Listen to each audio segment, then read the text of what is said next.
Good day. For those of you who do not know me, my name is Douglas Harder, and in this topic we're going to look at vector differences and distances. So in this topic we will define a vector difference.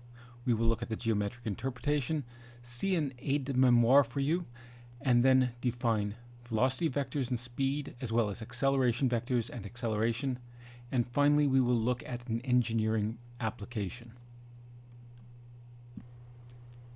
Now, suppose you start at a position U, and from there you move to a position V.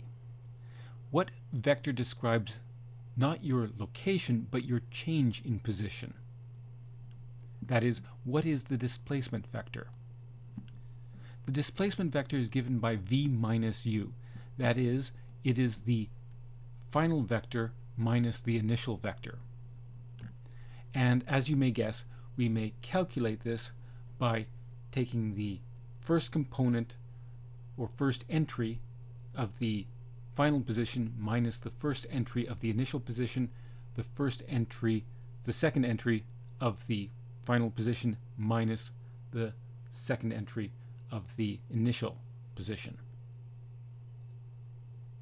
So for example, suppose we start at 1.8, negative 0.7, and we end up at 0.3, 0.5. Our displacement is the difference of these two vectors, and that calculates as follows, which gives us negative 1.5, 1.2. So graphically speaking, here are the vectors. We've moved from U to V, and the displacement is the vector shown in purple. Now, how do we calculate that? Well, let's take V plus U and V minus U. We notice that V minus U does indeed give us the displacement vector.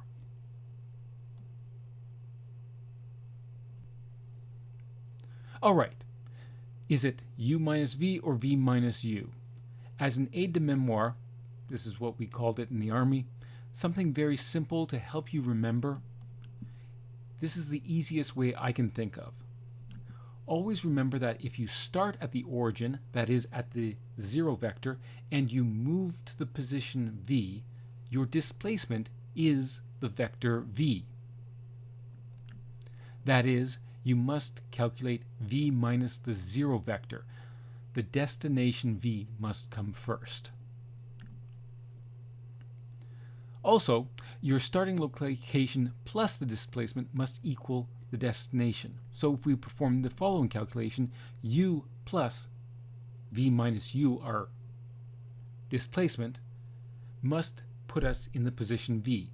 And U minus U is the zero vector, plus V leaves us with V.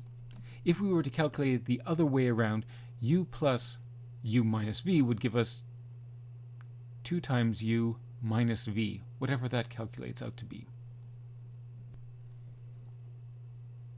The distance between two vectors is given by the 2 norm of the difference, and that will tell us how far apart 2 points are. So for example, the distance between V and U is just given by the 2 norm of V minus U, which is the norm of that vector, and that can be calculated as the square root of the sum of the squares of the entries, which equals approximately 1.92.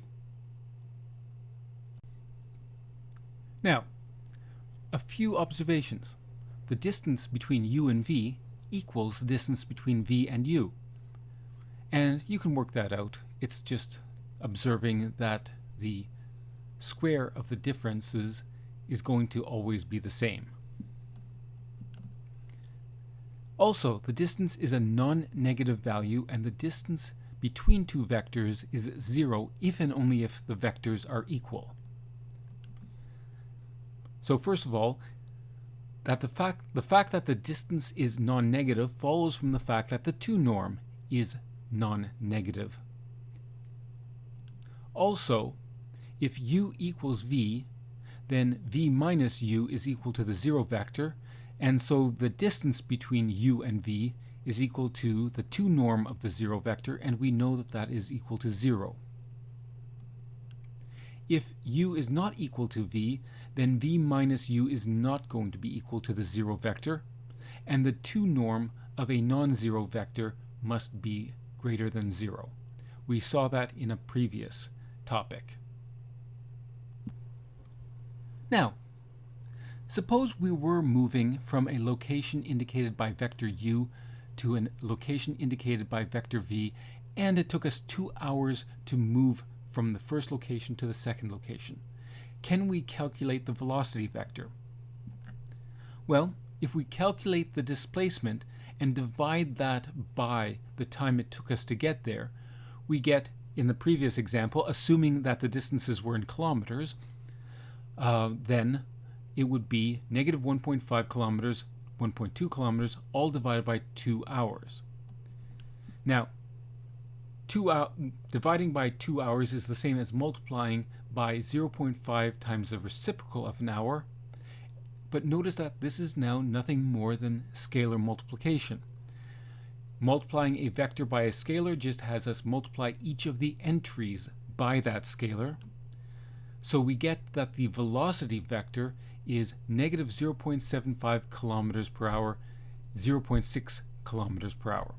So that means that every hour we are moving the vector negative 0.75, 0.6.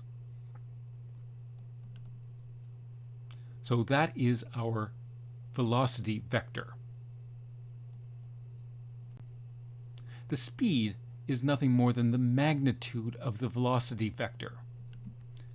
So for example, if negative 0.75, 0.6 is our velocity vector, then the speed must be the 2 norm of that vector, and the 2 norm of that vector is approximately 0.96 kilometers per hour, so we're moving approximately a kilometer an hour.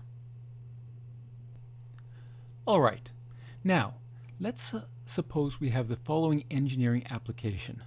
We have a vehicle, a car, and it has a global positioning system.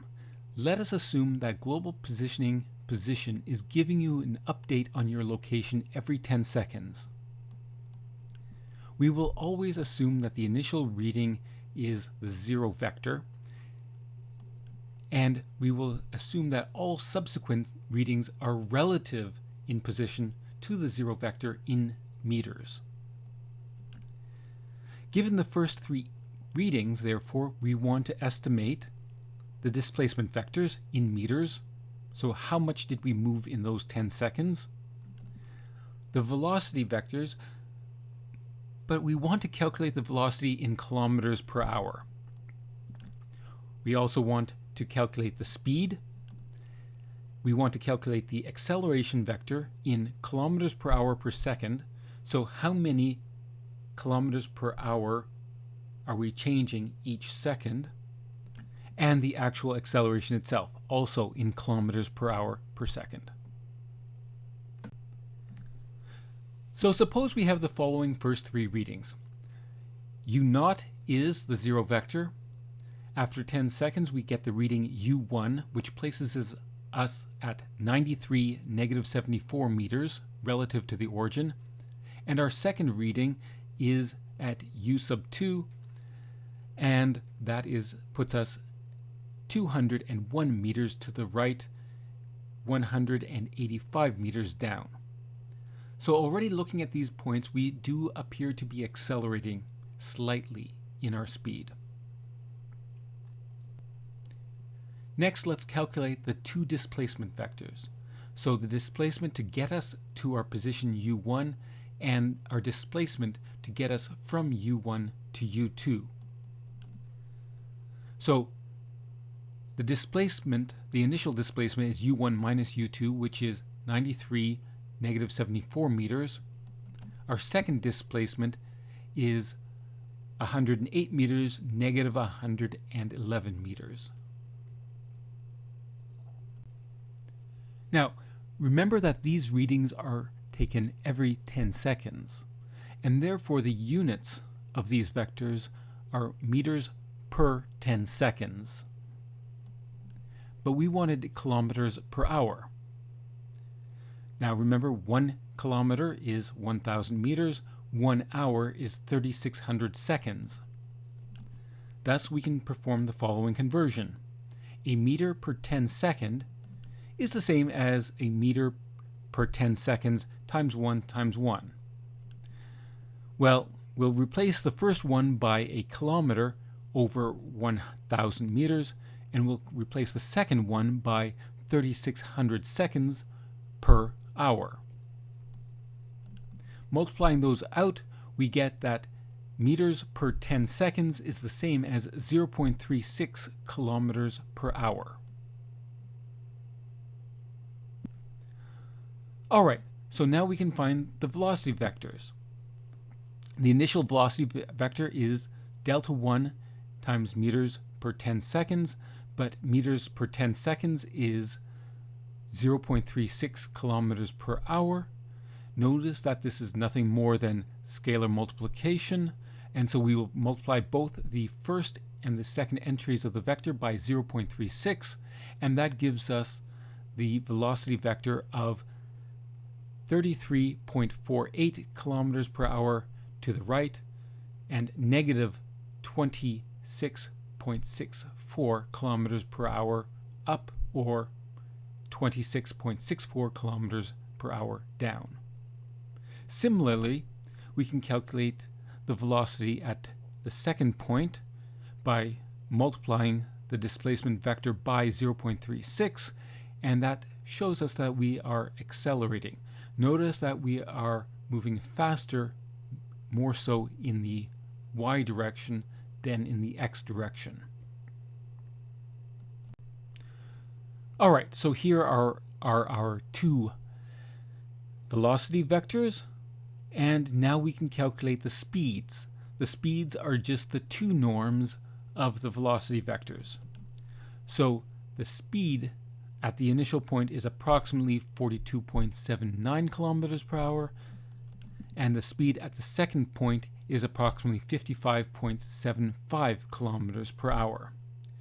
You will notice that the speed is written as an italicized number or letter, not a bold Roman vector. That is because the speed is a scalar and not a vector value. All right. Well, as you may suspect, we can now calculate the acceleration vector and the acceleration.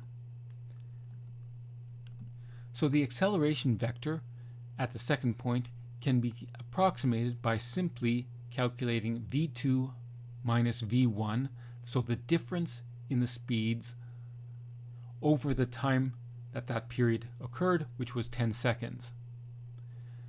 Well, calculating the difference of those two vectors gives us approximately 5.40, negative 13.32 kilometers per hour per 10 seconds. Dividing by 10 is just a scalar, so we can divide both of the entries by 10 to give us that our acceleration is 0.54 and negative 1.332 kilometers per hour per second. Calculating the 2 norm of this acceleration vector, we get that the acceleration is 1.437 kilometers per hour per second. Now wait a second. Notice that the difference in the speeds is simply, it's about 56 minus 53. That should be closer to 13 per 10 seconds, or 1.3 and not 1.4. So why the discrepancy? This discrepancy exists because those are the speeds in a given direction, but not only are we accelerating linearly, but we are also changing our position. So if we were moving in a single in a single direction, then the acceleration would be equal to just the change in the speeds, but we are now also changing our direction as well. And so the acceleration is slightly greater.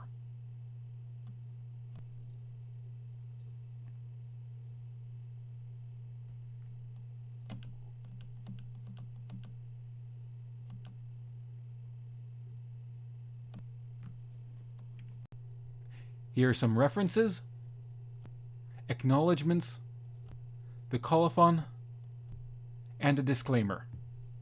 Cheers!